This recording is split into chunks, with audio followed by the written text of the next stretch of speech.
Hello, everybody. My name is Jeremy Jackson. Welcome back to another episode of Meet Me in Napa podcast. I'm so glad that you guys are here joining me again.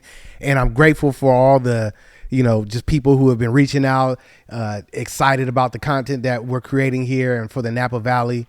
And I'm just thankful for all the guests who came so far. And I'm grateful for the one that we have here today. Man, we reached out and, we had some conversation and he said he would be happy to come here. So I'm thankful.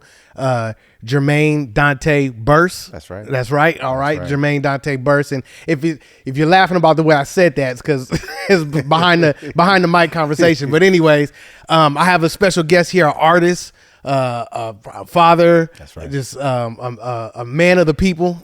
Man of the people. Jermaine Dante. And I'm just going to say Jermaine for now. But thank you for coming, man. Thank you for How you doing me, today? brother. I'm doing well, man. Yeah. I'm doing well. Happy Wednesday. Yeah. So just, jump right into it. Tell us a little bit about yourself and, you're an artist for sure. That's how we connected. That's right. And I saw your work and it's amazing work. And, Thank you. And I can't wait to hang a piece up on my wall and hopefully I got to get it before you start getting too expensive, but Well, I'm there now, man. I was giving you the friends and family discount.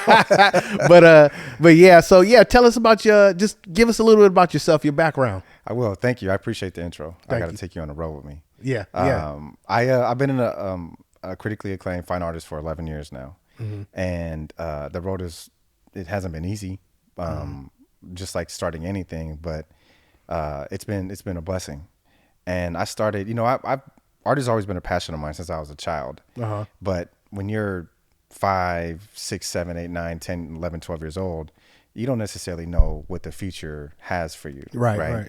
And so, but I knew I wanted to do something with it. Mm-hmm. So I would just spend my time sketching. Like if it was raining outside and my boys weren't playing basketball, I would just be in there sketching. And I had a massive comic book collection. Okay. And so I would just open My up brother, a comic book. it's funny. My brother, he's an artist too. He draws, always knew how to draw but huge comic book, just all his life to this day.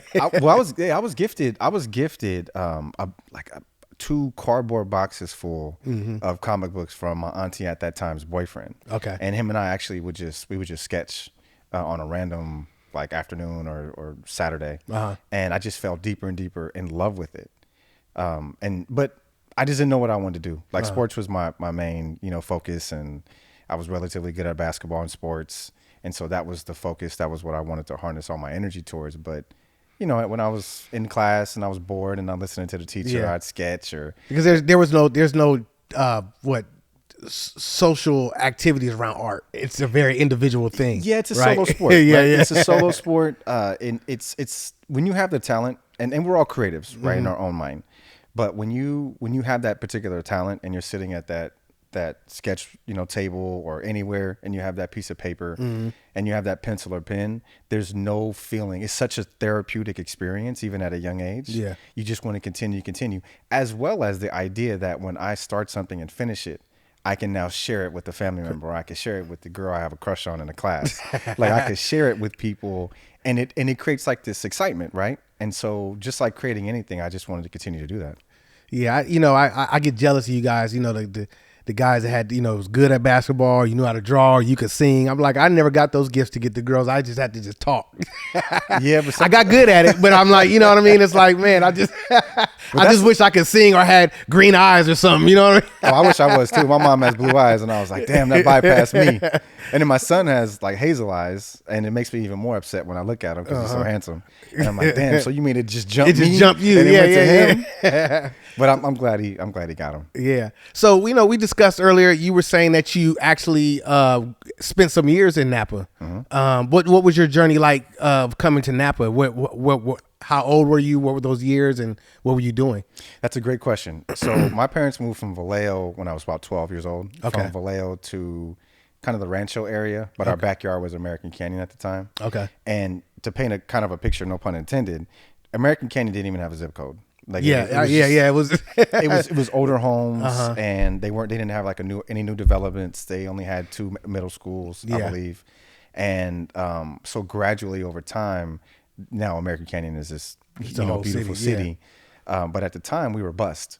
So although we lived in American Canyon, we walked down to the bus stop and we would be bused to Napa schools. Okay. So I went to Silverado Middle School, and then obviously I went to Vintage High School as well after that. Okay. Just because of where we lived in the district. Okay. So Silverado and Vintage. And so what was your experience like? And now what was that year? What was it, the 90s, 2000s? It was 90s, man. 90s? Okay. Yeah, I'm about to age myself now. Okay.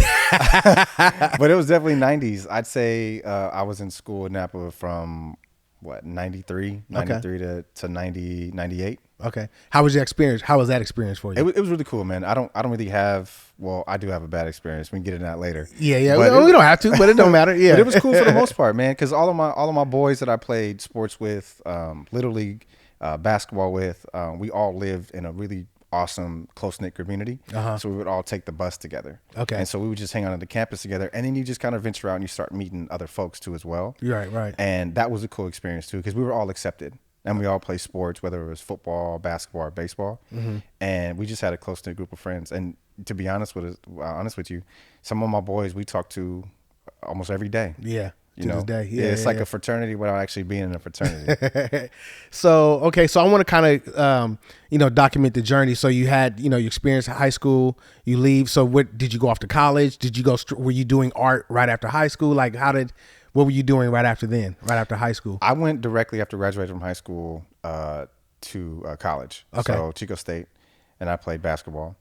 Party Central School. Yeah, huh? at the time it actually was the number one school in America, and it lived up to its reputation for sure. It did. I actually went to one once. Yeah.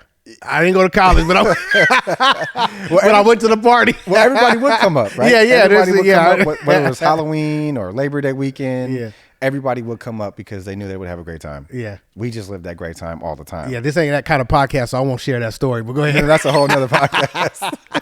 But I have an idea though. Yeah. So and that was a cool experience, right? I met some more great friends and some great teammates too, who I communicate with via social media or personal, via cell phone. We still communicate and talk still to this day. So everywhere I've gone, I've tried to not only have friends that are supportive, but also maintain what I call as relationship equity. And that's the relationships that I like to nurture now. Okay. So did you major, were you in the arts performance? Were you in art? Did you take that in college? What were you doing in college? Business management. I actually wanted to be a pediatrician. Okay. So I went pre-med. Okay. And then once I got to labs, we had to dissect a cadaver. And at the time, thinking back in hindsight, I was just too immature to deal with it. Yeah. If I had to do it again, I would do it again. Right. Maybe because I love where I'm at now. Yeah. I really do. It worked out, but you're like, yeah. But, because I had such an amazing physician growing up. He was like this 6'6", burly, mad scientist dude who had like this baritone, very white voice. And I can hear him down the hall. And he was so jovial, and he was so nice to my parents and all the other parents. I was like, I want to have an impact on children the way he had an impact on me. Wow. But when I started dissecting cadavers, it just changed my entire life. Yeah. That's a different ball game. I ran to my counselor, and I was like, what is the easiest thing I could do? So business management was it.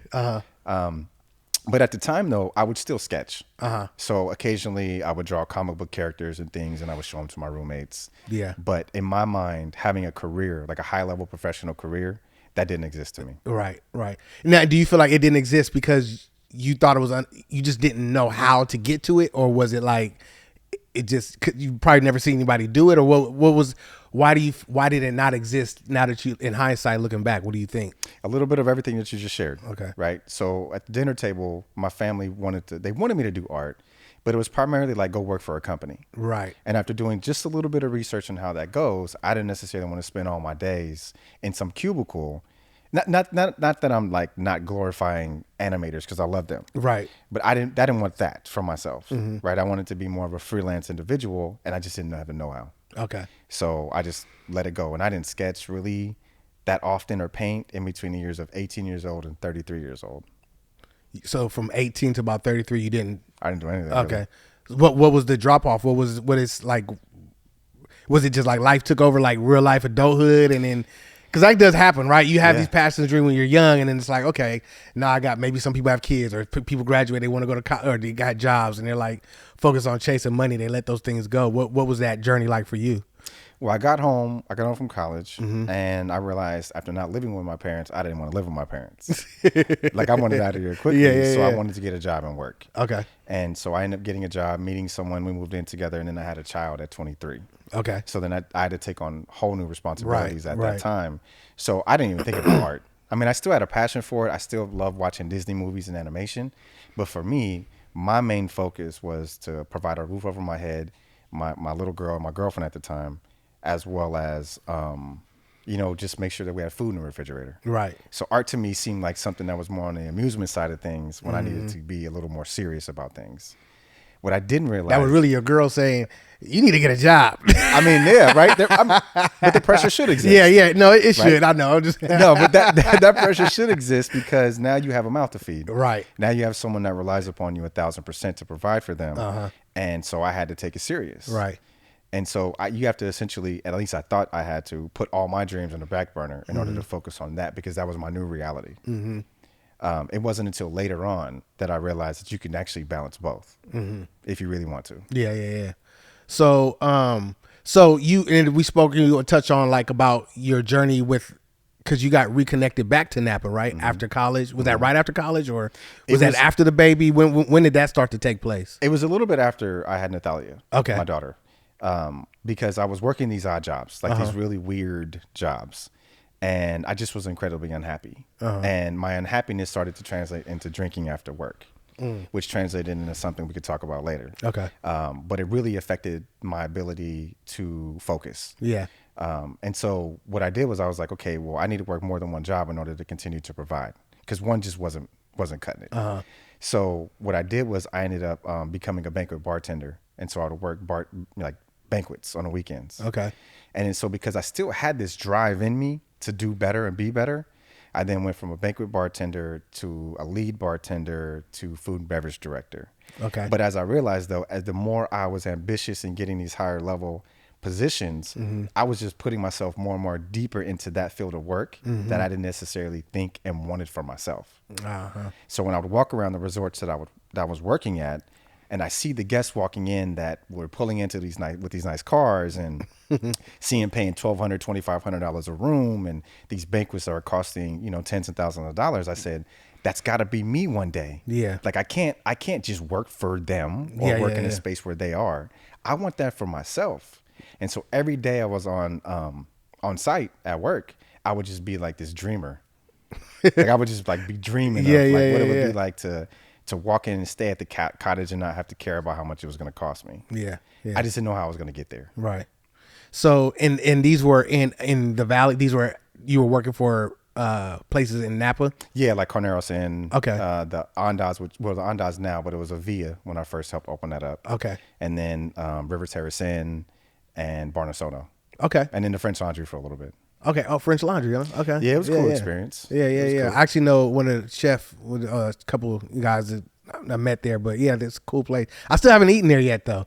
I was supposed to do it for my birthday last year, but yeah, I haven't eaten there yet. if you're in the valley long enough. Yeah. I know I will. Yeah, you'll eventually dine there. I'm trying to throw that out there, so you know what I mean. But you explained you were working you were dreaming, right? You're dreaming, you're thinking of a better life, right? Absolutely. So from that point, and I also saw that you were a level 2 Psalm. Yeah. Okay, so were you went and got your that process while you were working, for these different various places, I would say? I did, because I started having conversations at the bar with wine buyers and other folks. Yeah. And I just felt like I was out of my element. And so I wanted to be able to have that kind of knowledge in order to have these conversations at a high level with these guests. I just didn't want to feel like I had to be quiet and allow them to talk because I had no idea what I was saying. Right. So I ended up it was actually funded by one of the resorts for me to get that test, to get that done. Yeah. So I ended up getting it done. And then I realized after getting it done, when I started hosting tastings, that I actually did really need it, actually. Yeah. Because I realized that I was actually making folks uncomfortable with how much I knew. How much you... And the one thing about sales is you're not supposed to make them feel uncomfortable. It's a turnoff. Right. So then it was like counterproductive. And now, because I'm an artist, it's even more counterproductive. I've actually heard that before too in business, like just in sales, like not to you know, act like you have so much more knowledge that you make it. It's almost like it's unattainable because you know so much. You know, when sometimes people just want to have a positive experience. I just pour the wine and drink it. And that's what I realized, you know, right?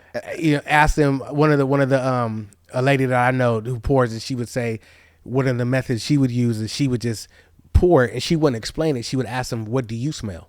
What do you taste? What do you think?" And then whatever they say, you kind of like, you know, yeah, it could have those type of kind of, you know what I mean? Yeah. Because it's like you don't want to like tell them something and then they don't taste it or experience it. Now they're like feeling, you know, having a negative thought or feeling what you're saying about sales in the process. But so let's move to the next one. So now we're here and you're dreaming and you doing the license thing. Where are you at in this journey that's leading you to artistry? How did you get to that point where you picked up the career and started doing artwork again?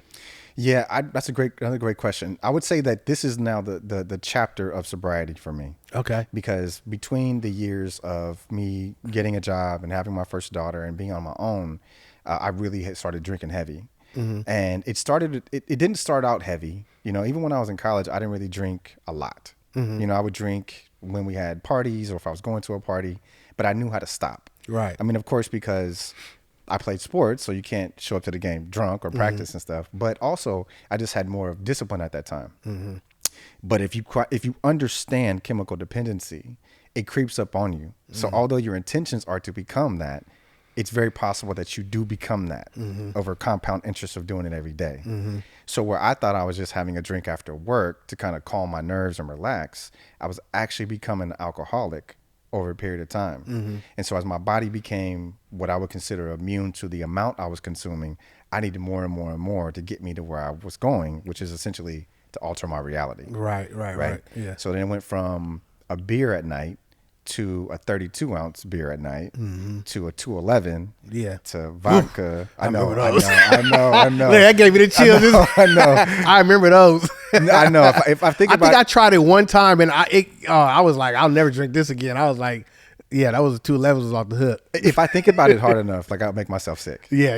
Because of it's just awful. So then it went from that to, you know, a couple ounces or a drink of vodka to, at the time, in 2013, when my body started to change and I became sick, I was drinking almost 32 ounces of vodka a day. Wow. That's a lot. That is a lot. And I'm not talking about like some top shelf stuff. I'm talking about the stuff that you get at the bottom of the Taco shelf. vodka. Like, exactly. Like Royal Gate, Taco vodka. They used to tell me, man, this was wino drink. You know what I mean? I don't want to say it, but I would walk in there and I would feel like a wino. Yeah.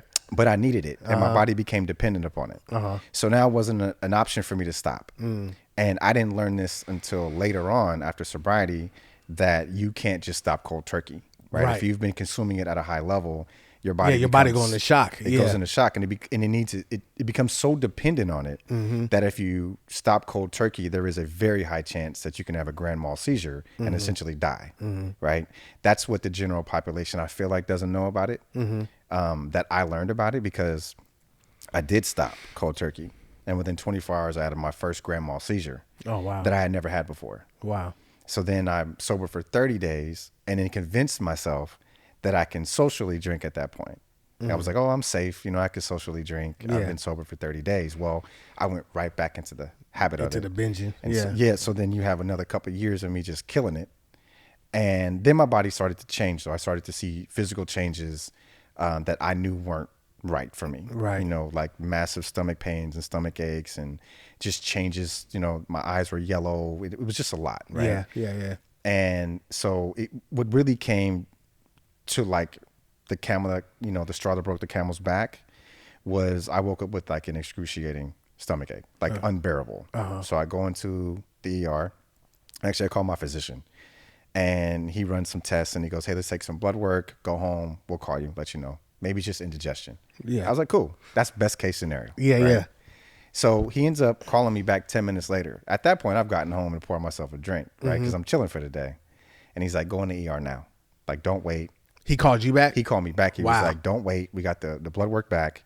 You need to get into the emergency room immediately. Wow. So I'm like, nah, man, like I'm chill. He's like, no, Jermaine, like go now. So I go in, I admit myself, and they actually admit me into the hospital because, and I'll never forget this. The admitting doctor walks in. Now I'm sitting in there. I'm waiting. It's been like 30 minutes. The room is cold. I'm by myself. I have a lot to contemplate. I'm coming down from a drink I just made. Yeah. And he goes, I said, hey, doc. He goes, you're going to die. And he looks at me dead ass serious. He's like, you're going to die. And it was the most coldest, sobering moment that I can probably think to date of any stranger that's ever come up to me and said something like that to me. And he goes, if you do not stop, you are going to die. Like your parents will bury you. Damn. So it's like make life choices or die. Right at that point. But I don't even think I was still ready at that point because it didn't seem real. Right. It wasn't until he started to tell me about my levels, my pancreas, my pancreatic levels and my liver levels, and how he's never seen them as skyrocketed as mine are right now. And that if I didn't come in, my pancreas was literally going to burst and I'd have just died right there on the spot. And it really becomes sobering when you realize, when you're facing your mortality and you have to make some serious changes. Even at that point, I was homeless. I was $10,000 back child support. I didn't really have much going for me and I needed to make some changes. And even that season of homelessness, were you like not working or were you still working or what? Were you just in your car, like just like doing nothing, like trying to figure it out? Or well, I was definitely working, but I would get fired. Okay. And I would get fired because of the alcohol. Okay. So I would get, because I'm charming, I would get like jobs in my resume. Yeah. You know how to talk your way into something. Yeah, but I could definitely talk my way into something. But you look like one of those dudes, man. Look, I don't do it as much anymore. But I could definitely charm my way into something. And I would charm my way in my resume, right? I would charm my way and my resume would speak for itself. So I would get hired. But very, very, very shortly after that, I would get fired because my alcoholism would take over. Right. Whether it was showing up late and not being punctual, or it was not showing up at all, or it was, I used to bring a Sprite bottle and it was half vodka, half Sprite. And I would drink it all day, but there's a smell that comes from it. Right. It's like when you're not drinking, people can smell it. Shit, half the time you could probably light me on fire, man. Right, it was crazy. Now that I think about it, it was incredibly unhealthy. Right. And I put a lot of people in danger at work just because of me being intoxicated. And I remember even the dead fish out here, I got a great general manager position and it was the most money I made and I got paid every week that I'd ever made. And I was happy, but I remember getting fired because the young lady who was the hostess, she found my Sprite bottle and she approached the owner and he was like, you got to go. No, he gave me a second chance and I blew that chance. Wow. And even to the point where I was even hired at a restaurant in Napa and I spent the entire summer helping them, get ready to be opened. And I remember the owner walking up to me and she was like, what's that smell? Like there's like a stench on you. Like it's awful. It's like stale. Yeah. And I was embarrassed, but I knew what she was talking about. The next day they fired me. So I didn't have like steady income, like regular steady income. Right. Yeah. Sleeping in my car. You were basically getting in your own way, basically of your, And most addicts do. Yeah. Right. Most individuals that are chemically dependent, they do get in their own way. Yeah. And so I had to get out of my way at some point. But being in the hospital, being as sick as I was, being in there for almost 3 weeks, losing the ability to walk, like all those things were, for lack of better words, incredibly sobering for me as I was getting sober. And I had a lot to think about. And one thing that I can reflect on now is I remember watching my parents walk into the room and the frightening look on my parents' face is what really, really convinced me that I needed to make some changes, right? There was like these little incremental signs, whether it was the physical signs or the people around me and hurting them, losing their jobs, being homeless. Yeah. All of these things were these signs that I kept ignoring. Wow. Right. And then when I saw the look on my parents' face and my father crying, I was like, yeah, man, I got to get myself right. Yeah.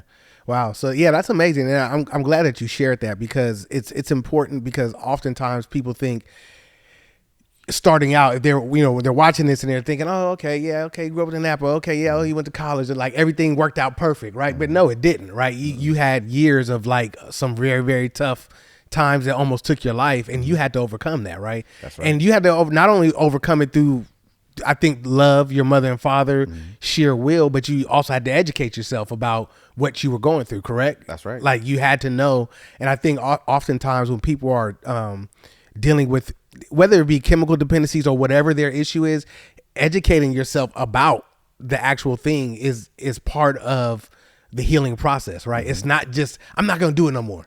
Right. Yeah. You got to, and it's the community. It's all that. So that's good to, I'm glad you shared that, because I know that, it helps a lot, helps me.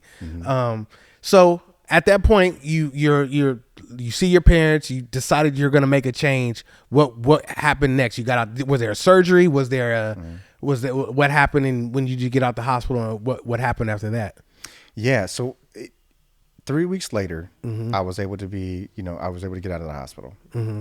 And my physician that I went to go see, when I first experienced the stomach ache, he actually ended up calling me, and he said, "Hey, you got a lot going for you." He was like, "I respect you." He was like, "You seem like a cool dude. I don't want you to lose your life and essentially be nothing." He said, "So would you consider being an inpatient program or an outpatient program?" And I rejected both. I was like, "I don't know, man. Let me call you back." And then another week went by, and I called him back, and I knew that I was ready. And I said, "Hey," I'm not comfortable going into an inpatient program, but can I do an outpatient program? So I ended up going into Kaiser Permanente's outpatient program, where I would go in on a Monday, Wednesday, Friday for 6 to 8 hours, and then I would be able to go back home. But it taught me like this punctuality, because if you were late, they would lock the doors, and you would have to actually start that day over. So you had to have these compounding days of going in and out in order for you to pass the test, right? And I just remember becoming a student of it. At that point, I no longer wanted to feel sorry for myself. I didn't want to, woe is me. Got rid of the victimhood. I didn't want the victim mentality. I wanted to recover. I wanted to be different. I wanted my life to feel, look, and seem different. And so I became a student of it, because I wanted to know, was it environmental? I wanted to know, is it psychological? My father, unfortunately, was an alcoholic. And so is it genetic? My grandfather was as well. Uncles have been. And so I just wanted to learn more about it. So the more I learned about it and got so deep into it, the more I distanced myself from wanting it. And I just wanted to be better. I wanted to be like a normal human being that could live my life as healthy as possible. And I'm 33. So I have a whole life to live. And I'm so grateful to God, because to get that second opportunity to now do what I love for a living and be the man that I want to be every day, that I get a chance to wake up every day and be, that is a grateful blessing that I will never forget. I like that, being the man that you want to be, right? Because we've all envisioned ourselves when, maybe when we were young, we get older, or we see somebody else and say, I want to look like that, or be like, and so to actually get there is, if you ever get there, especially, as a man, it's such a great feeling. Yeah. You come home, sometimes I'll look at my kids, or I'll see, my wife, or I just see the way things are happening for me in life, and I'm happy. I'm proud of that. Right. But it's that journey, right? Cause you remember those days when none of what you have now seem promising. Right. Yeah. And not to be funny, but I'm making light of it, but I'm thinking of that, you ever seen New Jack City? Yeah. And you know how when Pookie was like gonna smoke, he was struggling, right? He didn't want to smoke the drugs, but he was struggling. And so like when you get to that place where sometimes you have those nights, it might not look dramatic like Hollywood, but you're on the inside, you're fighting. Like, you might want to take a drink, or I might want to go, go out and party somewhere. There's some things that I might want to do that I have to fight internally, nah, I can't do that. I gotta, things are going, there's a reason why things are happening the way they are, because I'm making different decisions, That's true. But you still have that fight, internally sometimes, You do. I had to actually, that's a great point. I had to rearrange my entire life. I had to go different routes home, so I didn't pass by the same liquor stores. Wow. I couldn't pump gas at the same spots because I felt the trigger. It's like literally like this instinctive trigger. That's what people do when they have breakups. They go to other. they don't drive past the girl's house. I think it's a great thing to do, right? If you want to get over somebody, why would you be around anywhere they are? I'm not gonna drive past the house no more. You gotta bypass it. You gotta move to another city. Sometimes. Sometimes it's true. Yeah. And so I had to take different routes. I had to disassociate myself with certain people, because that would have just put me in the same space potentially, right? And I wasn't, as far as I went and as low as I got, I didn't want to revisit that. And so I wanted to do everything that I needed to do not to have to revisit that. Right. And so now I look at my life, and I've gotten to a point now that I'm healed, right, through the grace of God and a lot of effort, to where I now can be around wine, and I could be around alcohol. I have a beautiful cellar at home full of wine, and I get to keep it because I don't drink it. So it's always full. Yeah. And so the beauty in that to me is there's a discipline that exists that I didn't have before. And now my life is so disciplined that that's what's helped my career in art.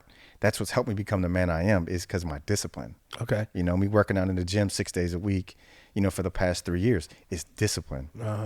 And if we just, I need to get that one back. I know, I need it's to get tough, that. man. I know. my boy, my coworker, he gives me shit every day. Like, he's like, "You go to the gym today? You go to the Well, I tell you what did it. I tell you what did it for me. So when in 2020, when I turned 40, right, everyone was at home.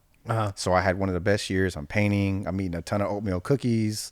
Like, food is being made in the house. Like, I'm Gordo at that point, right? And I remember going to a spa, and I had my shirt off, and there was a bunch of dudes in the spa, and we're chilling, and I just felt incredibly uncomfortable. And because of that uncomfort, I walked out of that spa, and I said, I'm never going to feel that way again. And I've never felt that way again. Yeah. And the next literal day, I got a gym membership, and I've been going that consistent for the past 3 years of my life. And it's not going to change at that point. Yeah.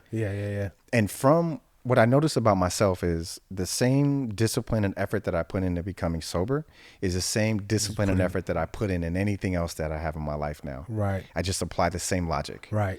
And I remember the late, great Kobe Bryant saying, if you really want to do something, if you really want to achieve something, make a contract with yourself. And don't break that contract with yourself. Because if you're willing to break that contract with yourself, you're willing to break that contract with anything. Right. And I took that mentality and that approach, and I do that with anything that I do now. Yeah, that's good. So that's amazing, man. That's an amazing, like, just journey that you have, and just even the mindset of getting to that point. So what made you pick up the brush? Yeah.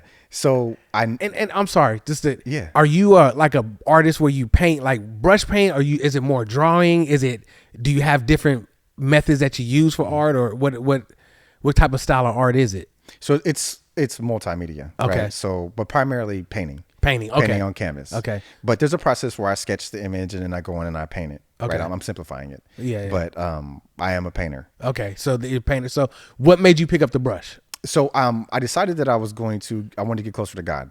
Okay. So after my getting out of the hospital, and I would have a nurse come in 3 days a week because I needed physical therapy because I lost my ability to walk. So I'm thinking all these things like, oh, my life might look different. I can't walk anymore. I need to seek God. I need to get closer to God. So I started going to Bible study, and I met some great men, some of whom I'm still friends with today. Okay. But this one individual, I don't know why we went to his van. I still can't remember. We go to his van, and he's got all these canvases and paints in the back. And I'm like, you paint? He was like, yeah, I paint. He said, I make good money at doing it. And I was like, for real? And he was like, yeah. And I started thinking to myself, okay, all I've known for the past decade is hospitality. Right. But how do I go back into that world where alcohol is the focus when I'm trying to get over, becoming an alcoholic? Like, maybe that's not my ministry anymore. What's going to be my ministry?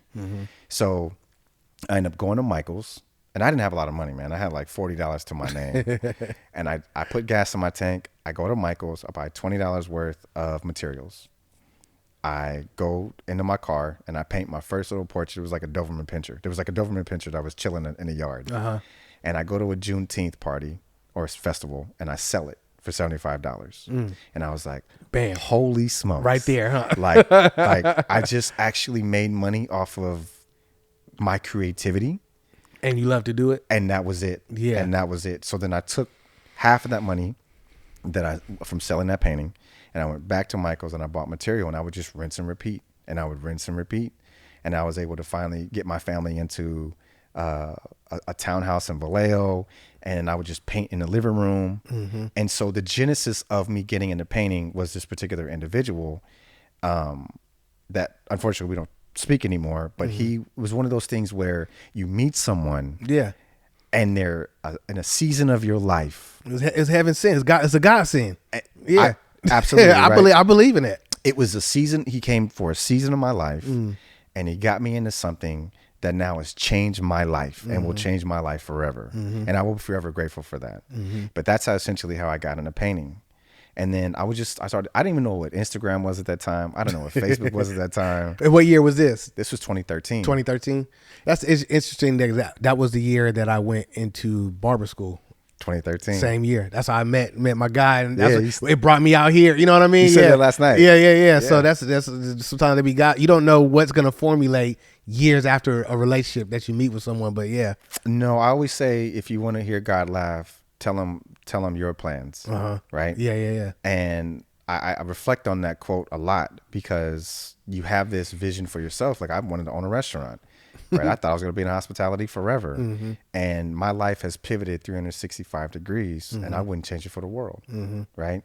But it just starts small and compounding interest and compounding interest. So I started posting and I started getting some feedback, and then the materials get more expensive and you start selling more work and you become more popular. And then at that time, though, I did go back into hospitality. Okay. Because I wasn't making enough on art. So I needed to make some money to support my family. So I started hosting tastings.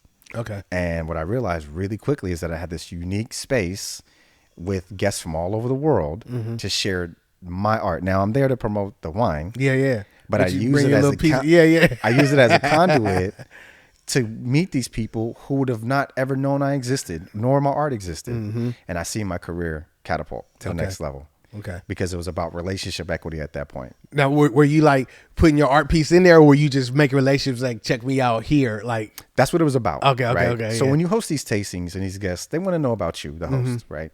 As you're learning about them, and your goal is to sell them wine, they want to know about you. No one wants to sit in a room where things are uncomfortable, right? Yeah. So you have these conversations, and amongst the conversation, I'll say, "Oh, well, I'm here, but also I'm an artist." And they go, "Oh, really? Let me see your Instagram." And then they would start following me.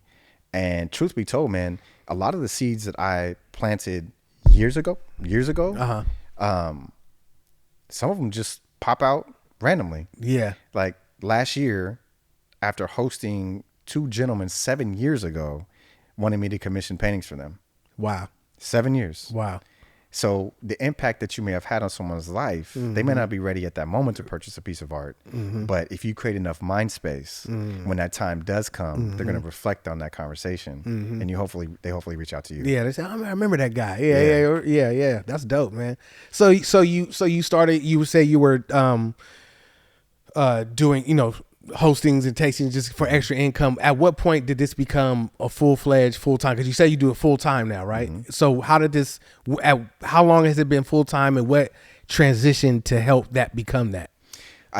Contracts. Okay. Right. So collectors from all around the world, which I've sold to, has been amazing. And then you get into corporate work. Okay. Right. And corporate contracts, they pay you a lot more money. Right.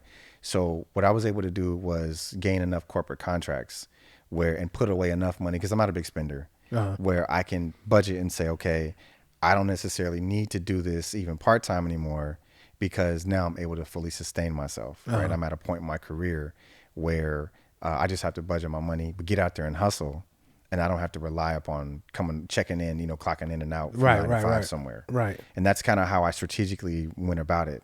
But up until last year, though, I was hosting, winery tastings on occasion. Okay. And then finally, I was like, I'm tired. Right. I'm tired of hosting. I'm over it. I want to just focus on art.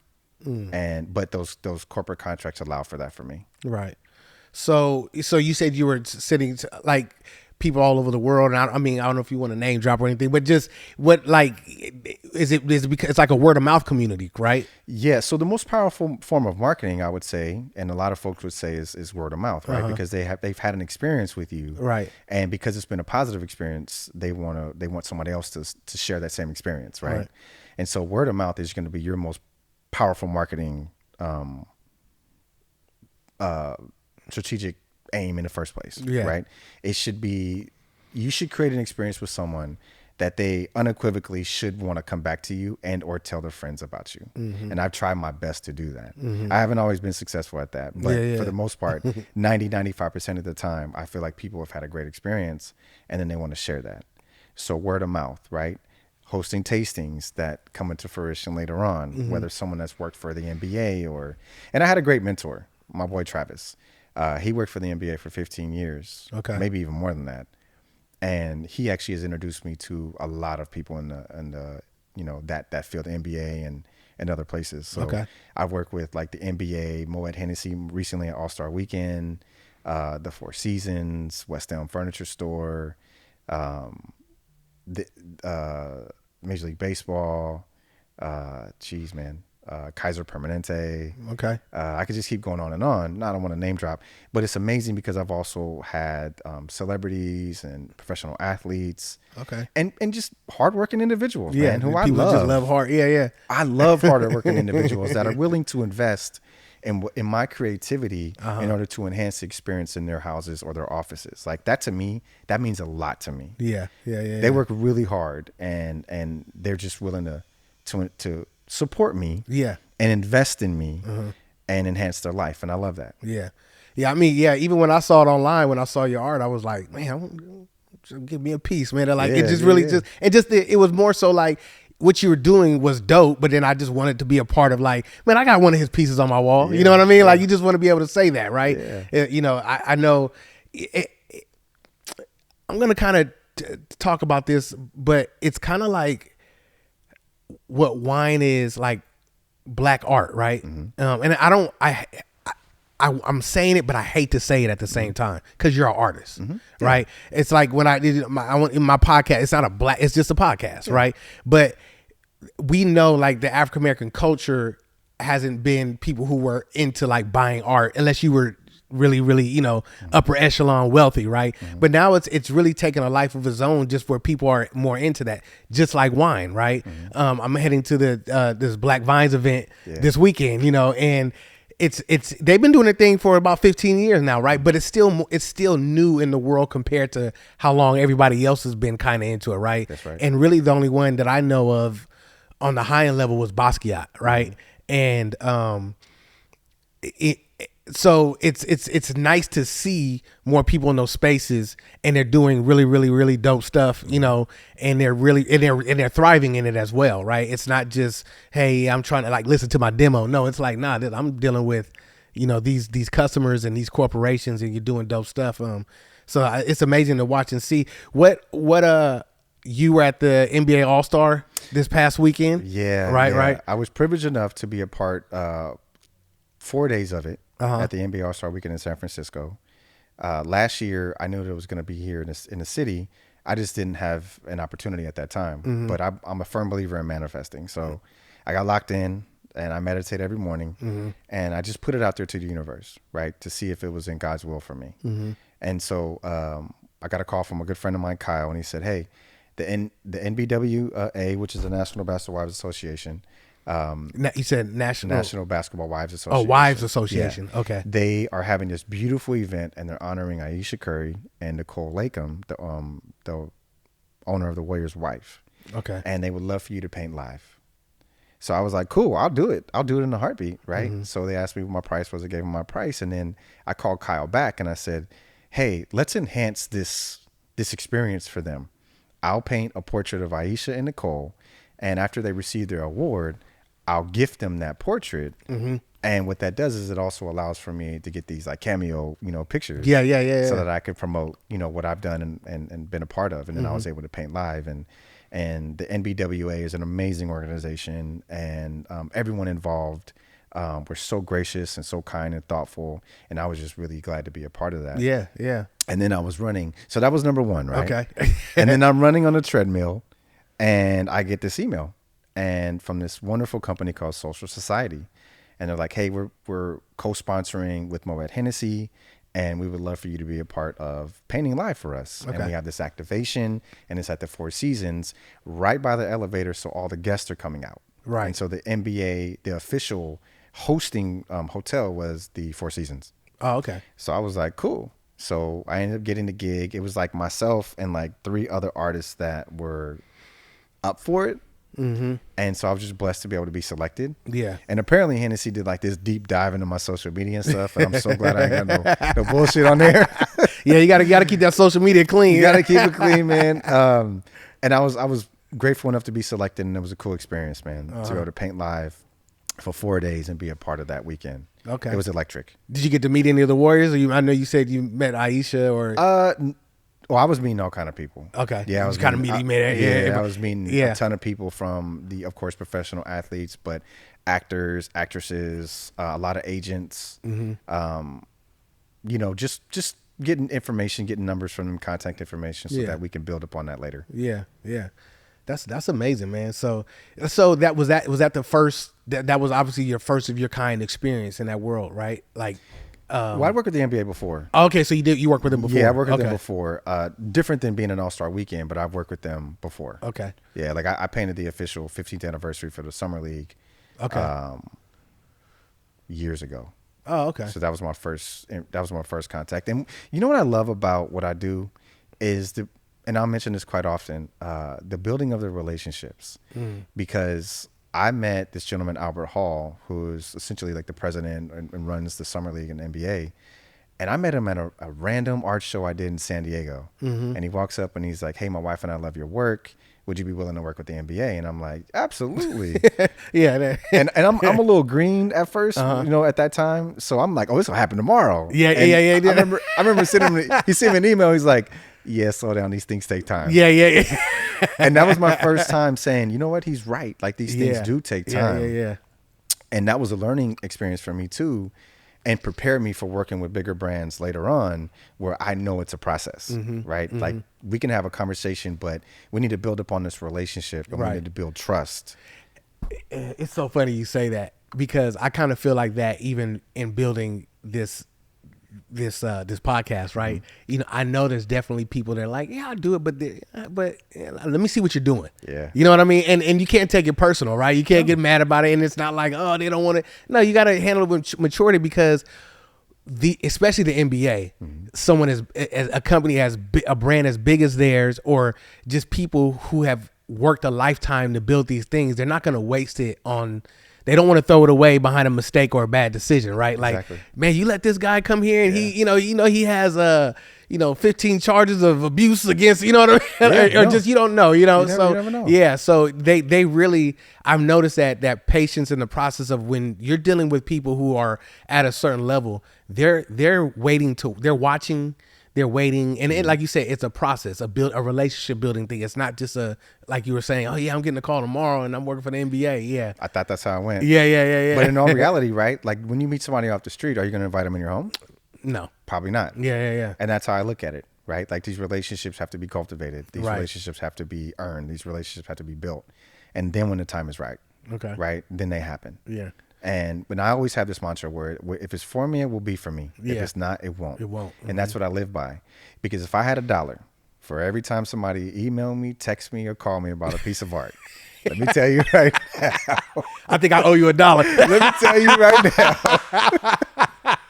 But a part of it, because it's a creativity, but it's sales too. Yes, right? yes. And I had to actually come to grips with the idea that, yes, I'm an artist, but if you want to sell a product, even in art, you're a salesman, right? So it's a numbers thing for me. And you have to deal with a lot of rejection. Yeah. Because people get hyped, and I get it. They're prisoners of the moment, right? Yeah. Oh, I love it, man. It's amazing. I'm gonna hit you back. And I'm like, cool. I just made I'm like counting my money. Yeah. And some money I haven't made yet. Right. And then it's deflating when you realize that you've texted them 2 and 3 times and they don't respond. Right.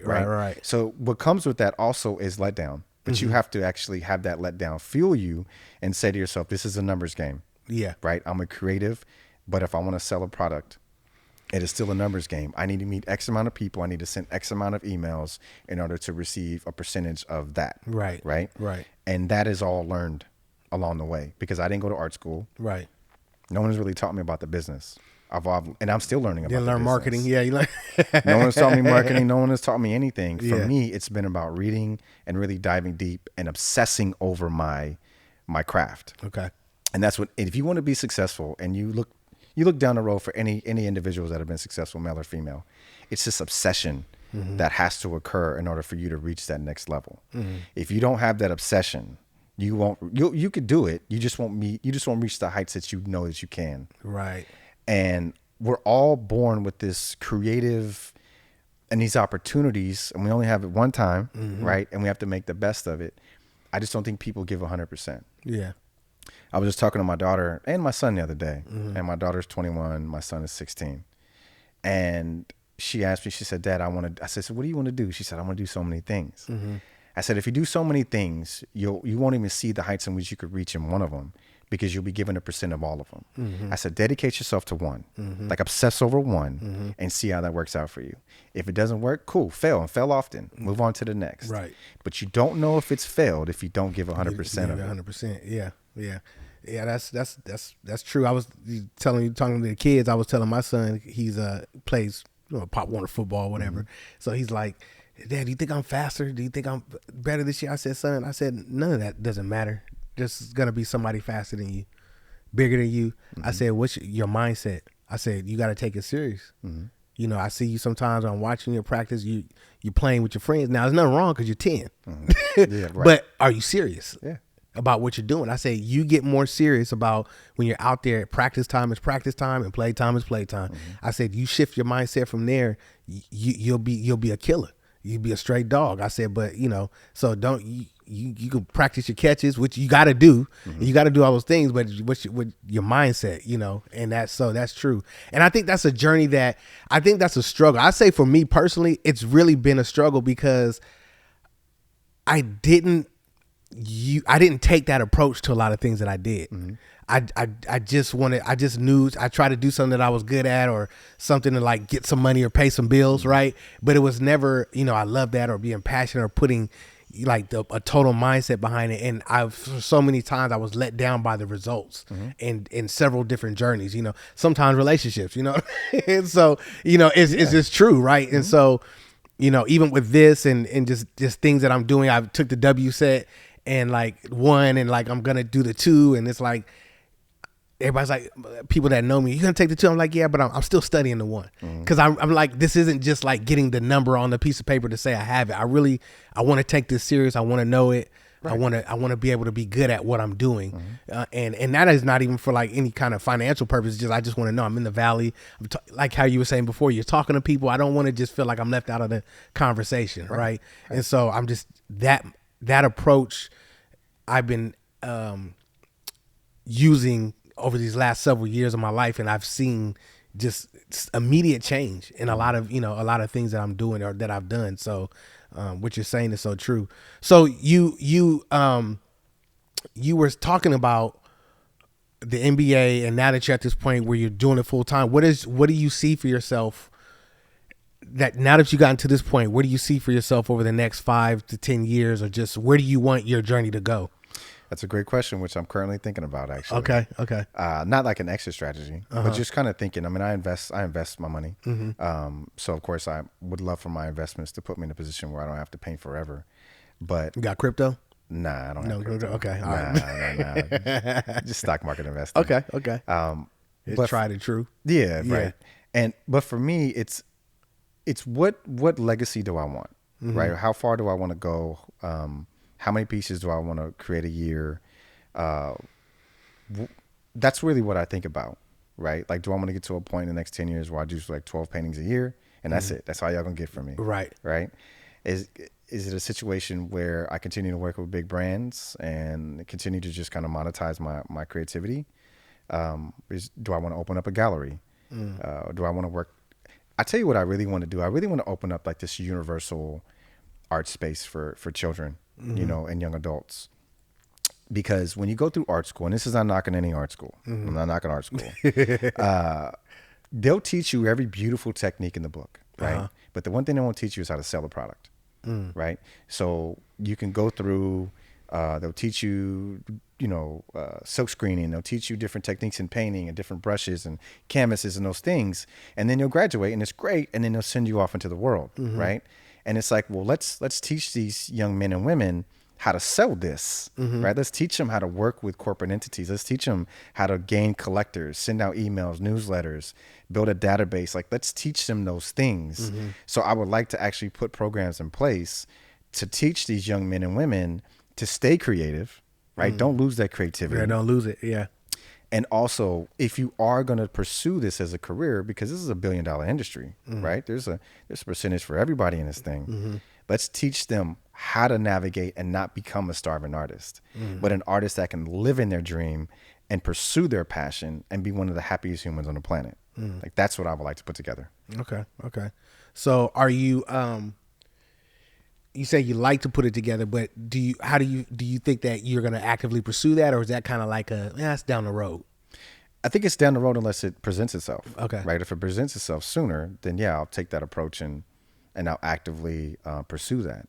But for me right now, it's just in the future. I'm kind of in the thick of things, man. I love the drive of the next commission and the next project and the next person I get to work with, or the next entity I get to work with, or the next museum.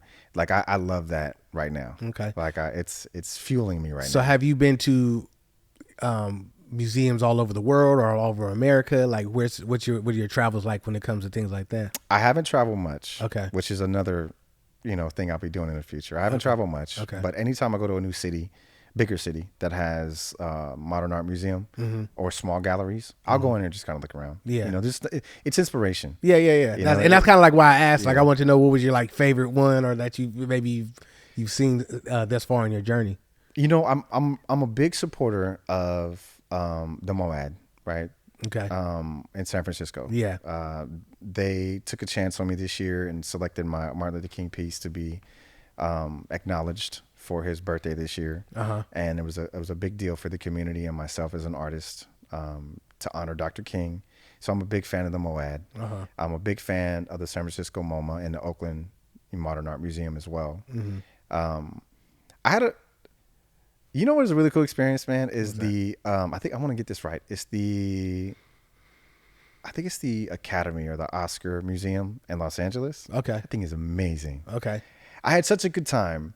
And there's another museum in LA. I won't mention it, but I didn't really have a good time. Okay. Because as an artist, when I'm looking at Picasso's and I'm looking at Lichtensteins and Basquiat's and these artists that I've looked up to, I'm like enthralled. So I want to get close. I'm not going to touch because I don't want nobody touching my stuff. Right.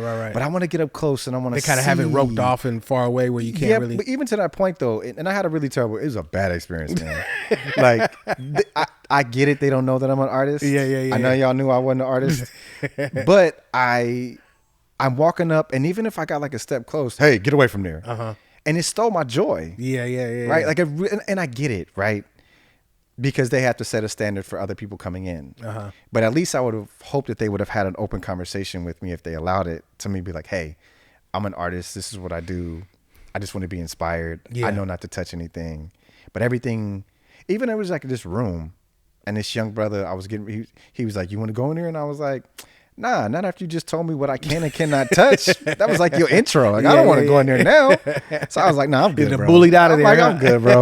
Like, I'll see something else. But my goal would be to visit as many galleries as possible. Art has been a form of communication and language since the inception of mankind. And I would like to go around the world and kind of just see that history of it. Yeah. I was, as you were talking, I was thinking about, I was in, did some travels last year, but we went to the Vatican and, it's just, just to see, and it was the Sistine, I would say, when you're young, it's called the Sistine Chapel. And as they explained how he even did it, like he was hanging upside down and he was painting it. He painted that whole thing hanging upside down. He did.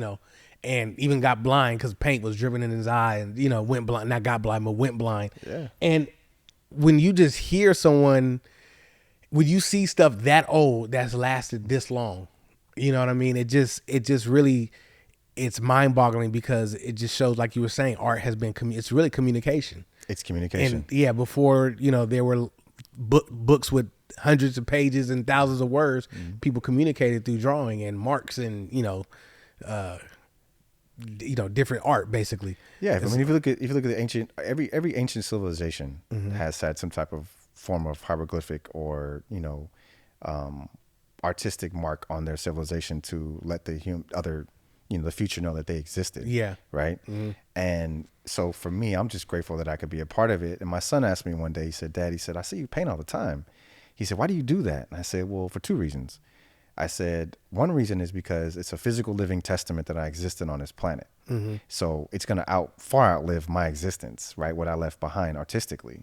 the same way as our ancient ancestors have. I said, and number two, I want you to watch me work hard so that you work hard. Yeah. I want you to watch me build something from scratch so that you know it's okay to build something from scratch. Yeah. That you can take ownership of your life. And if you really invest in it, spend whatever 10,000 hours or just really focus on it, that you can achieve whatever you want. Yeah. You know, that's what I want for you. And you should have saw the look on his face. He was like, that's real deep, Dad. Right. He's like, that's deeper than I wanted. I was sitting here thinking like, oh, you talk to your dad like James Earl Jones or something like that. I do, man. I got this really unique. I'm like that too. My daughter's always like, I was gonna call you and ask you something, but I didn't want no speech. Man, right? So I have this unique ability. So my son goes to AC high school, and we live in American Canyon. We live in Cordelia. So when I first started taking him to school, it's about 20, 25 minutes. I was like, damn, I gotta take this Negro to school every morning. And then I said, wow, what a unique experience that I can pour into my son every single morning. Yeah, I'm telling you, this is the best time. But I do respect it though, because like he'll be like, hey, Dad, I just want to listen to Drake. Yeah. And I'll be like, it's all good, man. Right? You tell him he not like us? Nah. Nah, him and I are pretty. We're pretty neutral. Okay. Like there's enough space for both of us. For both. I know you want to get that. You want to get that Drake painting. I'll let you know what I mean. I'm listening to Drake on the way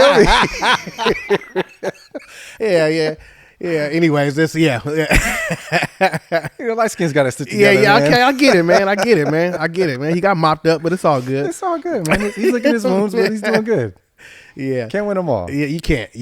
And that's a testament to don't be picking on people too. You can't be starting stuff. You just we always have this conversation with people because I say, in life, right? Let's say, you know, I'm at work and a customer, it's normal, and a customer gets irate and cusses at me and pushes me, right? But and then I knock him out, drag him outside, and then the police come and they arrest me. You're out of here, right?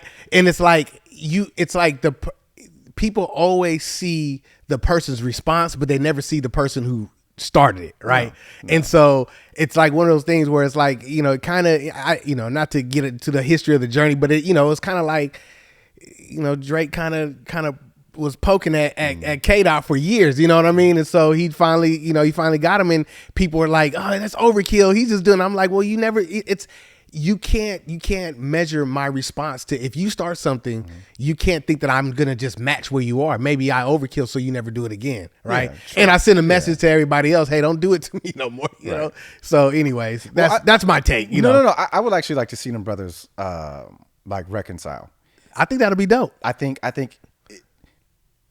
deep do you really want to get? The 40-year-old in my 40s would love to see that. In my 20s, no, I mean we feel. No, I do. No, how deep do you really want to get? Let's go. Let's do it. I'm just get deep. The reason why I asked that question is because they're both successful at the highest level, right? And I just don't like to see the distraction, right? There's so much going on in the world right now, and people are so unfocused that the distraction of a beef just fuels people's ability to not become who they are destined to become, and to allow other entities, while we're distracted, to make serious changes that will affect our future, right? And I just would like to see two black men, instead of tearing each other down, even though it's sport, right? I'd like to see them actually create space for each other to build. And hopefully that comes in the future with those two. Yeah. But I just didn't like to see it publicly displayed and everybody cheering it on like cheerleaders. Yeah. Right? I mean, I know everybody says this on behalf of hip hop and that was fun. Right. I didn't necessarily find it fun. And this is not because I'm some type of a Drake stan. Yeah. I love Kendrick. Yeah. This is just me seeing two powerful black men that have a huge following that can actually come together instead of tearing each other apart. That's just my take on it. Yeah, that's a mature answer. That's a, but on one instance, I understand. I even go as far as saying I even agree. On the other side of it, it's like that's America. Sure. Like I think that what we saw is like and that's what it's kind of always has been since the inception. Like, you had the Revolutionary War, you had the Civil War, you have all these different wars. You have, the left, the right, you have hip hop, even in our own community. right? And you have the dark skin versus the light skin, right? It's always there. It doesn't matter. It doesn't no matter, and it's not a race thing. It's like it's a human thing. And so I get that we can dissect things to the like smallest molecule, but then also too, with the flip side of that is, as much as is going on in the world, I would like some entertainment to distract me.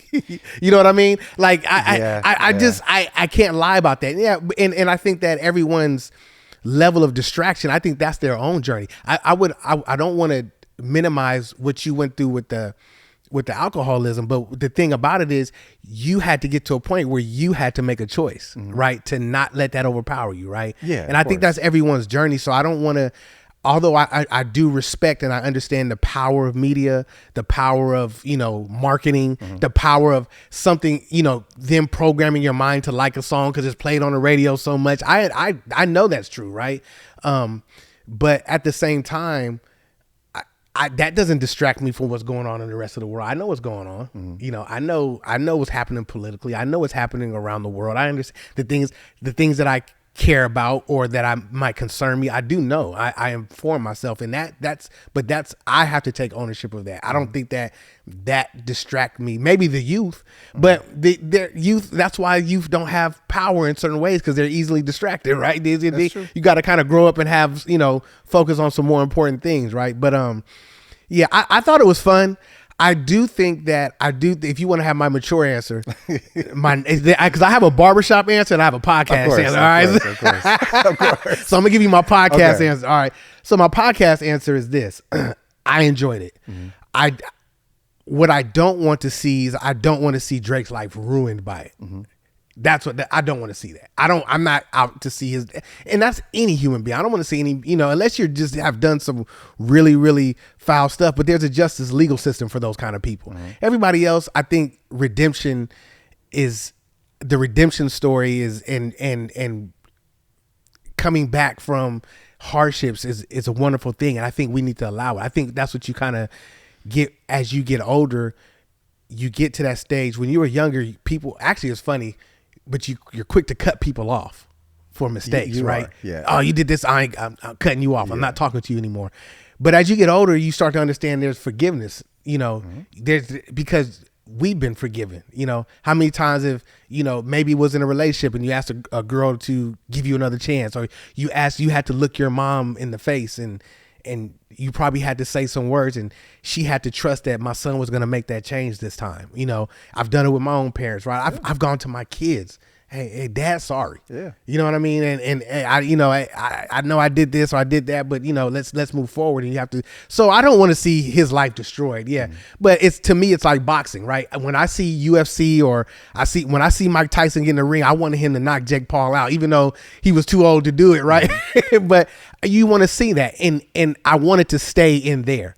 Once it gets outside of wax and rapping, then that's when I'm like, I can't be a part of that, or promoting that or even enjoying it, right? Because now it's become deeper than just the rap thing. Yeah, right? than the rap thing. And I enjoyed, and thanks for sharing. I mean, I enjoyed the entertainment of it as well when I engaged in it. First of all, I hate cancel culture. Right? Yeah, me too. I cancel culture to me is such a devastating idea and philosophy, right? Like, for instance, with the Will Smith situation when he had the incident with Chris Rock, right? I don't condone that behavior, especially on that state or any time, right? But the backlash that was received of, we're no longer going to watch a Will Smith movie, we're no longer going to do this, we're not supporting him anymore, as though he did it to y'all. Yeah. He did it to an individual. Yeah. Let those two individuals deal with that. Why are we taking on that drama when it doesn't even concern? They don't even know we exist. Yeah, well, he ain't did nothing that bad to make me not watch his movie. But I didn't watch that slave movie because I don't watch slave movies anymore. But and I get that, right? I get that. But I get what you're saying. But yeah, it's like we cut off these people for these mistakes. And I told this to my daughter. I said, I can't wait till they do a documentary about your generation. Because you're gonna find out you guys weren't perfect either, and your whole life is documented now on social media, right? So all the stuff that we might learn about people, 20, 40, 30, 40, 50 years ago now come out now, but they got to live their lives. And as long as it wasn't atrocious, you know, it's like they made mistakes. Nobody said people don't make mistakes. You're going to make your mistakes too. Right. And even with visibility, right? The more visibility one has, you know, some of the anxiety I've even had is just like, you know, okay, you're putting yourself out there, you're creating if it nobody's going to care right now. Right. But let me get 1 million followers, you know, next week. And I'm, you know, now I'm being promoted. People are like, oh, I know, they're going to start remembering the worst of me. Right. And that's why I agree with you of hating cancel culture, because it's like, well, so you're telling me that a person has to walk this life blamelessly to be worthy of any success, right? Or to be worthy to be acknowledged, all right? So yeah, I wouldn't, you know, I don't cancel Will Smith. I wouldn't say nothing about Jada in front of him, but but if you read, but I have my opinions, but I wouldn't say nothing in front of him. His book, though, and I'm not condoning this, right? Yeah. I'm not condoning it. But if you read his book, right, you would understand why in that moment he reacted that way. Okay. Right? Mm-hmm. It's a situation where he saw abuse in the house with his father and mother. Mm-hmm. And there was a time where he didn't defend his mother, right? Which carried him for the rest of his life. Like he wishes that he would have stepped in and defended her, and he didn't. So now you fast forward in that particular moment, and whether or not he had pressure from Jada or not, you now have a moment where he now has an opportunity to redeem himself of that. Now, I know it sounded like I'm condoning it, and I'm not. Right. But to understand someone's psychology is to provide empathy for them as well. Right. And I have empathy for Chris Rock too, because that was an embarrassing moment. Right. But as a society, to take that on and then make a decision on you're not going to support someone, not because of like the problem with celebrities, not with celebrities, but the problem with society's obsession with celebrities to me is that we think we know them because they're in our cars, on our radio, they're in our phones, they're on our TVs in our living rooms, and we think that we know them. Right. They don't know us. Right. Right. And so because of that, I just think that we should take a step back and not make these decisions to support someone or the other because of our obsession, because of it. So when you think about like the Drake and Kendrick, let's just leave it on wax. Yeah. Now Drake's walking down the street and you have these huge amounts of people chanting, they ain't like us. Right. Well, now you are affecting his ability to navigate as a human. Right. When someone like you and I can just say, hey, let's leave it where it was. Right. Now it's coming into his world outside of that. Right. And it could have been the other way around. Yeah. Drake could have been the winner, and Kendrick now has to deal with all this stuff. Yeah. Right? And that's true. Yeah. Right? It could have been the other way around, and I would still have the same viewpoint on it, because I just think that we should learn empathy. We should learn to be more empathetic when it comes to people, and we're just not. Yeah. And we side with the hottest, brightest toy. That's out right now. Right. Instead of saying, hey man, I listen to Drake, or I used to listen to Ja Rule, or I listen to somebody, like there's enough space for everybody. Yeah. Right. I'm gonna have to bring you back, and we're gonna have a conversation just maybe about hip hop and culture and like I would love that. Yeah. I would love to do that on an individual one, because that we can dissect that real deep, and we'll have to do that. We'll have to do that sometime. But I my focus, I try to really get rid of as much entertainment as possible. Right? Like I'm not a serious person. I love joking and laughing, and I love Paradise. It's on Hulu. It's the hottest thing for me. Like I love it. But for me, I look at individuals that I'm entertaining and I'm watching, and I'm like, they've made it to the heights of where they want to be. I haven't yet. Why am I going to waste countless amounts of time watching television or basketball games and all these things instead of focusing on where I want to be? Like, I don't want to be distracted. I want to eliminate as many distractions as I possibly can to get to where I want to be. And I just look at certain things as massive distractions from people getting where they want. Yeah. So last question here. I always ask all my guests. Yeah. If you had all the money in the world, money's not an option. Maybe not all the money in the world, but sitting on hundreds of millions. Yeah. What would Jermaine be doing right now? What would I be doing right now? Yeah. You want the podcast answer? No, I want the tea. Give me the tea. You know what I'd probably be doing? This is not even like a PR answer. Uh-huh. Like I've always wanted to build schools in third world countries. Like that, I would love to do like real schools where kids are learned financial financial literacy, and real education. Like I would love to be a part of buying like land and then just building these opportunities for these kids, especially in the creative space, right? In the creative space, the educational space, like that's where I would really, really do if I had that kind of money. You know, I would really want to come up with solutions to really, really fund organizations to help chemical dependent people. Right. But not just making them go through like the 12 steps or a program, and nothing wrong with those programs. I just think that if you change the psychology of someone, you're more, the percentages of them going back to that lifestyle diminishes, other than just trying to like make them go through steps. Right. Right. So if I had all the money in the world or hundreds of millions, that's exactly what I would do. And I'm not just saying that, like I mean that. And anybody that knows me knows that I mean that. And I would vacation. I would tour the world. I would find ways to like sketch on the top of the pyramids. I would just do things that fill me. I'm gonna give you one spot. I was in Barcelona, and when you're in Barcelona, there's this church. There's this huge church that was built up on this hill. You can see it if you're down. You can see it. It's like a mountain. It looks like this. You take the train system, and then you take this tram up this hill, up this mountain, and then you get on a bus, and it goes all the way up to this. And when you get up there, and you see all these sculptures of like Peter and Saint Paul and all this, and then you have it looks like the one that's in Brazil, but it's in Barcelona. The Christ, the famous one in Brazil. Yeah, the Rio de Janeiro one. It's kind of like that, but it's on at the top of this huge cathedral church, and he's sitting up there, and you can see it. And me and my wife were up there, and we looked, and you could see the whole city, and you turn on the backside, and it's just all hills and valleys, and you just can't miss it. I mean, you gotta go up there and draw something. I'm telling you, I'll put that on my list. So if I knew how to draw something, and we actually took out this little book we had while we were traveling. We just wrote some thoughts down. Well, it was just so.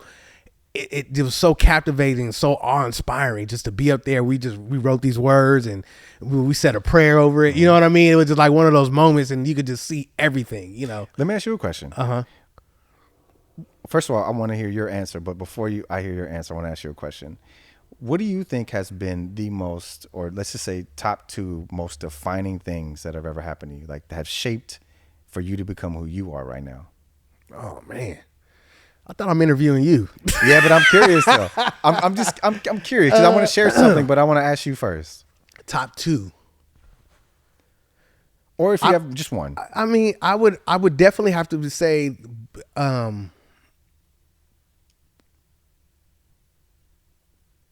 religion, and then breaking away from it.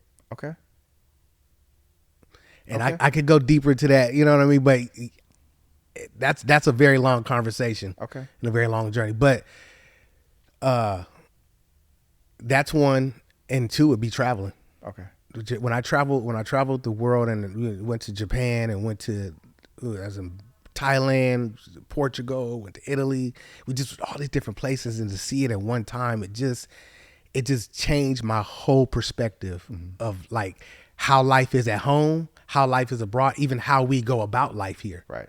It just changed everything. Like, it just clicked, and yeah.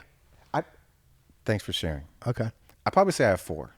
Okay. When I accepted Jesus Christ in my life, when I had my children, when I got sober, and then when I lost my dad 3 years ago. Okay. That was a life-changing experience for me. Not because he wasn't here anymore. Well, yes, it was because he wasn't here anymore. But it was, what do I do now? Right? This is a person that has known me, the only person in my life other than my mother that has known me the full length of my life. Right? The individual that poured into me beyond my comprehension. Right? The person that I sought validation for when I didn't even realize I was seeking validation. Right? How do I fill that hole in my life moving forward as a man? Right? How do I use that to pour into my children? How do I use that to pour into society? How do I, you know what I mean? And I still grieve to this day from the loss of my dad, but I use it as fuel because I know for a fact that him and I maxed out our relationship. Right. Mm-hmm. And my father's name was Eric Burst, and he's a young man in his early 60s when he passed. But that was transformative for me because it taught me how to grieve, but not dwell. Wow. And it gave me an opportunity to say, hey, life is short. Like if I thought I was really giving my all, man, when I lost my pops, man, I was like, man, this is real. Yeah. Right. Like we're going to check out one day. Yeah. And then I thought I was cleaning his condo out and I'm like, damn, I bet he has so much more he wanted to do. I bet there was things he wanted to do, but didn't even know how to do it. Yeah. Yeah. Yeah. Yeah. I'm not going to be like that. Yeah. Like I'm going to use my grief as power into becoming the best version of myself. And that's when I started seeking a therapist for the first time too. Okay. Because I needed it. Okay. And in those therapy sessions, I learned so much about myself that was so uncomfortable, like my skin crawling uncomfortable. Yeah. Which helped mold me to who I am today. So I'd probably say that was one of the deepest, most transformative, life-changing things for me was losing my pops. That's awesome. That's awesome. Not, of course, not losing your pops, but just everything that you explained. Yeah. It's like I'm gonna write a book one day on grief, and I'm gonna because I want to be able to articulate the way that I feel and how I deal with it, and I want to be able to help others in that space too. I think that when you write that book, you're probably going to be so big that like it'll be like Good Morning America. I want you to come here first. Yeah. I promise I will. Yeah, I want you to come here first. I'm like, yo, they called me. I got to be there. Next week, so are you free? Are you free? Give me that quick little impromptu interview, man, about your first book, because I just even sitting here talking to you, I'm like, man, this dude needs to have a podcast, man. You really, you know what I mean? I appreciate it, man. Like just I considered it. You could tell you did the work. Is what I'm saying. You don't have to know you and be around you for a long time to tell that you've done the work. You know what I mean? That, and it's important because in order to be the man that I ultimately want to be, right? And I'm not there yet. I have to do the work in order to become that individual. I can't just say I want to be that individual, but not put in the work to actually become that individual. And to come full circle, it's like what we talked about when I first arrived. Like you can't go in the gym in January, right, and then think you're going to be this hot, sexy dude or woman, right, in February, yeah, right? Like it takes. I mean, you can if you think you're sexy, that's cool. But like if you want muscles and you want fitness and things, which I take extremely healthy, I mean serious, you have to put in the work. And what I did realize, because I did start writing the book, is I realized, and a lot of times we fail to understand how young our parents were as we go to blame them for our future behaviors. Yes. How young they were trying to figure it out themselves, and that we need to provide grace to them just like we expect to have grace from other people. That's the biggest takeaway from losing my pops, I found out. Yeah, I that's kind of going back to what I told you, telling my kids ask for forgiveness, and that came from when you start having your own. You're like, oh, okay, my mom and dad, I remember it was like an epiphany one day. I was like, can I nitpick? But they're human beings, right? They're gonna they're gonna fumble the ball sometime, right? But they're human, right? But my overall arching existence, like there was nothing in my life growing up that was like so detriment that was caused by it. Like I had food, houses. I always had my own room. You know what I mean? Had great Christmases. Like, they loved me. You know what I mean? They weren't abusive to me. Your needs were met. Yeah. They hugged me. They kissed me. They reaffirmed their love for me. Like I grew up in a very affectionate. It was like nothing like, so when I look, the stuff that we can blame, find blame, I think once you have kids, you're like, oh shoot. And I'm looking at what I've done. I'm like, yeah, my parents. Right. They weren't so bad, So that is true. They weren't so bad. They weren't so bad. They actually were great, So even losing my pops, man, what it did was it helped me to appreciate my mom more as a parent, because you can have space for both of them, which we all navigate if you have them in your life. But now when you don't have one or the other, now it's like there's a realization that you're aging. Number one, you're getting older. Yeah. But also that I need to appreciate the person that took care of me along with my pops. Right. Like I need to appreciate this person while they're still here. And what I will do and she already knows this, but I'm going to do an interview with my mom. Okay. And I'm going to ask her some really beautiful, joyous questions. And I'm going to ask her some hard-hitting questions. Because you have to ask yourself, do you really know your parent? Yeah. How much of your parent do you really know? Right? Yeah. Like, was there childhood trauma that your parents have not expressed to you that now you've inherited? Right? And that's another big thing through my therapy sessions is that I had to deal with was childhood trauma. Right. Right? And a lot of times when we approach and deal with certain people, their reaction to us has nothing to do with us. It has everything to do with their childhood trauma. We just trigger it. And I remember going to a hotel. I called the day before, got an early check-in. She said, the woman said it was cool. I get to the hotel and the young woman at the desk says, "No, we don't do that, sir." Right. So I was like, "Oh, I called so-and-so." And she was like, "I don't care." And she got an attitude with me. Yeah. As polite as I was. Yeah. I went to dinner that night and I was talking to a therapist or a psychiatrist. And we were having conversations about dark psychology. And it dawned on me, I said, you know what if I triggered that young woman? What if I look like an ex? What if I look like her dad? What if I look like an uncle? What if I looked at somebody that I don't even know and she was taking that out on me? Yeah. And how often do we do that with people? And how often does that happen to us and we don't even realize it? So it's really important for us to deal with our childhood traumas and give grace to those that haven't dealt with theirs in dealing with us. That's, to me, is one of the biggest takeaways from me in regards to how I approach my relationship with people. Okay. Well, man, it's been an amazing interview. I feel like we could just go and go and go. Yeah, you know what I mean? 8 hours of it. Give me 8 hours of it. I want to stop real quick. You brought this hat here. What's this hat here? Is this? What I learned about marketing and things is product placement. So I appreciate you letting me put it there. Yeah. I was going to bring my wine bottle, but I didn't get a chance to grab it. But it's my logo. You just dropped that off to me later. I told you I would. So this is my logo, Maine. Since I was a kid, my nickname has been Maine. Okay. And so I wanted to just bring it, so that the audience can see it's my logo. It's just product placement. That's it. Yeah. Okay. I love being an artist. Shout out to all my art collectors.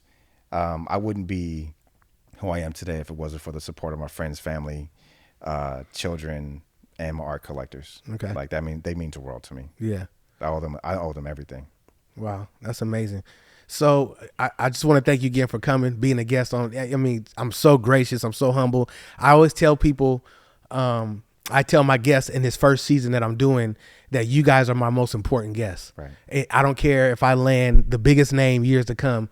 You guys are my most important guests that I'll ever have because you guys were the first ones to say yes and come. And I just want to let you know that I'm thankful and I'm grateful for you for coming. Yeah. And I feel like there's some more in us that we got to come do something. Yeah, we got to do something. I'm not just doing that Hollywood talk. I know. And I deal with that Hollywood talk. Yeah. I know you do. Yeah. It's not like one of those people want to buy a painting and then don't buy it. No, I really want to do it because I think we can dissect some things and go deeper into some conversations we have. But I thank you guys for joining us for another episode of Meet Me in Napa, Mr. Jermaine Dante. Mr.